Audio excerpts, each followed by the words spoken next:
ধেয়ে আসছে রেমাল এবং ইতিমধ্যে আপনারা জানেন যা অতি গভীর নিম্নচাপে পরিণত হয়েছে এবং আগামীকাল সকালে তা শক্তিশালী ঘূর্ণিঝড়ে পরিণত হবে। যে জেলাগুলিতে সব থেকে বেশি প্রভাব পড়ার আশঙ্কা রয়েছে তার মধ্যে রয়েছে পূর্ব মেদিনীপুর, উত্তর এবং দক্ষিণ 24 পরগনা। সরাসরি কথা বলবো কাঁথি থেকে, আমাদের প্রতিনিধি ঋত্বিক প্রধান এই মুহূর্তে রয়েছেন আমাদের সঙ্গে। ঋত্বিক, যে জেলাগুলিতে সব থেকে বেশি প্রভাব পড়বে তার মধ্যে রয়েছে পূর্ব মেদিনীপুর, এই মুহূর্তে কাঁথিতে রয়েছে তুমি, আবহাওয়ার কতটা পরিবর্তন লক্ষ্য করা যাচ্ছে?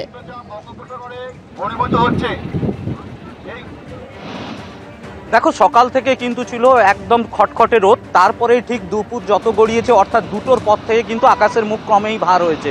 সেক্ষেত্রে কিন্তু এই মুহূর্তে দেখাতে বলবো ক্যামেরা পার্সনকে যে পুরো আকাশ জুড়ে কিন্তু কালো মেঘের ঘনঘটা, সেই সঙ্গে হালকা ঝিরঝিরে বৃষ্টি শুরু হয়েছে এবং বাতাসের দাপটও ক্রমেই বাড়ছে, যার কারণে বেশ কিছুটা গরম থেকে স্বস্তি মিললেও কিন্তু এই ঘূর্ণিঝড়ের ফলে কিন্তু যে দুর্যোগ আসছে তা কিন্তু এই ওয়েদারের যে রূপরেখা তা দেখেই কিন্তু স্পষ্ট বোঝা যাচ্ছে যে প্রকৃতপক্ষে যে ঘূর্ণিঝড় আছড়ে পড়তে চলেছে তার প্রভাবে কতটা দুর্যোগের ঘনঘটা আসছে তা কিন্তু এখন যেমন দেখতে পাচ্ছ যে মেঘ প্রচণ্ড পরিমাণে ডাকছে এবং সেই মেঘের ডাকের সঙ্গে সঙ্গে কিন্তু বিদ্যুৎ মাঝে মাঝে চমকাচ্ছে এবং ঝিরঝির করে বৃষ্টি শুরু হয়েছে, যেটা দেখা গেছিল সকাল থেকেই কিন্তু দীঘা উপকূল একটু করে আবহাওয়ার পরিবর্তন হচ্ছে। কাঁথি যে ছবিটা আমাদের প্রতিনিধি সরাসরি ঋত্বিক প্রধান তুলে ধরছিলেন, অন্যদিকে কলকাতার ছবিটাও জানবো। সমীরণ পাল আমাদের প্রতিনিধি রয়েছেন এই মুহূর্তে আমাদের সঙ্গে। সমীরণ, কি জানা যাচ্ছে আলিপুর আবহাওয়া দপ্তর সূত্রে কলকাতাতে ঠিক কতটা প্রভাব পড়তে পারে?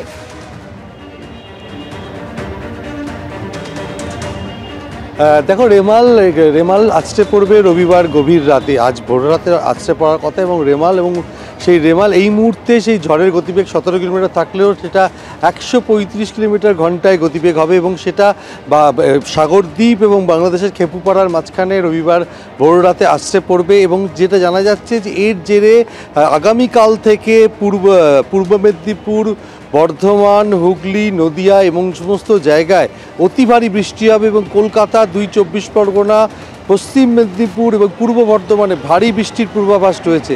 ইতিমধ্যেই নামখানায় বৃষ্টি, অর্থাৎ ভারী থেকে অতি ভারী বৃষ্টির সতর্কতা বিভিন্ন জেলার ক্ষেত্রে। ধন্যবাদ সমীরণ তোমাকে।